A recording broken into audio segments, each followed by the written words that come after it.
अस्सलाम वालेकुम रहमतुल्लाहि व बरकातुहू। मैं हकीम आरफ आपकी खिदमत में आलिश पाखाना की तरफ से आज एक नई वीडियो के साथ हाज़िर हैं। उम्मीद है सब दोस्त बहन भाई खैरियत से होंगे। दोस्तों, पिछली वीडियो मैंने मुरब्बा सेब के मुतल्लिक़ बनाई, उसके फ़ायदे आपको बताए हैं, तरीका इस्तेमाल बताया। आज की वीडियो मुरब्बा आमला के बारे में है, इसके आपको फ़ायदे बताएँगे और इसका बेहतरीन जो तरीका इस्तेमाल है वो आपको बताएँगे। इससे पहले मैं आपको इसके फ़ायदे बताऊँ, जिन दोस्तों ने अभी तक चैनल को सब्सक्राइब नहीं किया वो एक बार चैनल को लाजमी सब्सक्राइब कर दें।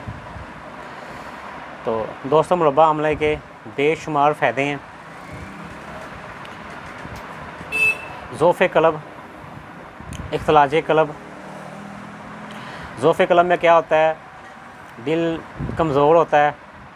जिन मरीज़ों का दिल कमज़ोर हो, दिल की धड़कन तेज़ रहती हो, खिफकान का मसला हो, ज़ोफ़े मैदा जिगर हो, ज़ोफ़े दिमाग में क्या होता है, एक तो नज़र का मसला होता है, नज़र वीक हो जाती है, और दूसरा हाफ़ज़े का मसला होता है। जिन दोस्तों का, बहन भाइयों का हाफ़ज़ा वीक है, कमज़ोर है, याददाश्त का मसला है, कोई चीज़ याद नहीं रहती, या ऐसे स्टूडेंट हज़रात जिनको सबक नहीं याद रहता, कोई भी मसला जो हाफ़ज़े के मुतल्लिक़ है, वो मुरब्बा आमला इस्तेमाल करें। जब मुरब्बा आमला इस्तेमाल करेंगे, एक तो उनका हाफ़ज़ा बेहतर हो जाएगा, और दूसरा जो उनकी नज़र का मसला है, नज़र जो वीक रहती है, वो मुरब्बा आमला जब इस्तेमाल करेंगे उनकी नज़र पहले से बेहतर हो जाएगी। इसी तरह जो मैंने पहले आपको बताया, जिनको दिल का मसला है, ज़ोफ़े क़ल्ब है, या दिल की धड़कन तेज़ रहती है, वो मुरब्बा आमला इस्तेमाल करने से दिल की जो धड़कन तेज़ रहती है, या घबराहट रहती है, बेचैनी रहती है, वो दूर हो जाएगी। ज़ोफ़े मैदा जिगर में जिन दोस्तों बहन भाइयों को मैदे में दर्द, पैर में दर्द, या गैस का मसला है, तबखीरे, ख़ासकर तबखीरे गैस का मसला है, या मोशन लगे रहते हैं, या खाने के बाद मोशन आ जाएंगे, मुरब्बा आमला इस्तेमाल करने से एक तो उनके मोशन दूर हो जाएंगे, और दूसरा जो हर वक्त तबखीरे मैदा की शिकायत है, या सीने पर जलन रहती है, तज़ाबित रहती है, ये मुरब्बा आमला इस्तेमाल करने से ये मसला उनका दूर हो जाएगा। तो इसका जो तरीका इस्तेमाल है वो आप नोट कर लें। सुबह खाली पेट 2 दाने इसके इस्तेमाल करने हैं। ये आप मुरब्बा आमला देख रहे हैं, इसके सुबह उठ के खाली पेट 2 दाने इस्तेमाल करने हैं। जिन मरीज़ों को, बहन भाइयों को मसला ज़्यादा है, वो सुबह शाम भी इस्तेमाल कर सकते हैं, लेकिन करना इसको खाली पेट ही है इस्तेमाल। तो दोस्तों, जैसा कि मैंने आपको बताया कि जिनको मसला, दोस्तों को, बहन भाइयों को ज़्यादा है, वो इसको सुबह शाम इस्तेमाल करें।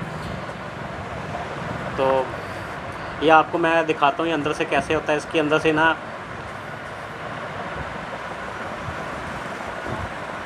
गुठली निकलेगी अंदर से,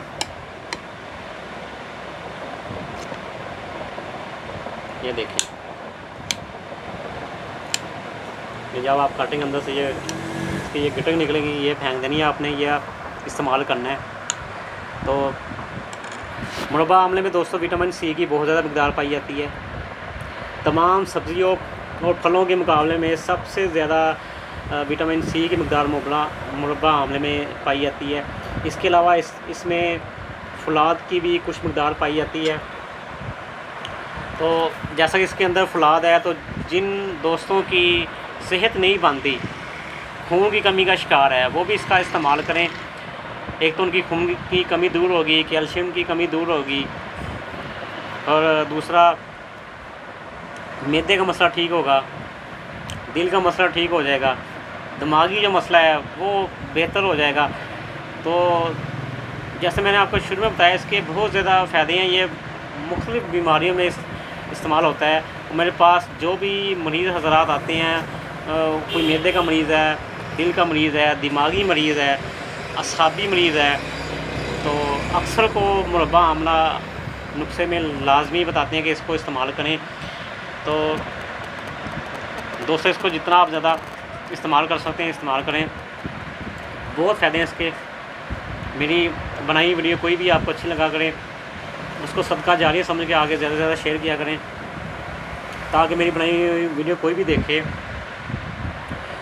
वो जब इस्तेमाल करे तो उसका फ़ायदा हो जाए। मिलते हैं नेक्स्ट वीडियो में। अस्सलाम वालेकुम रहमतुल्लाहि व बरकातहू।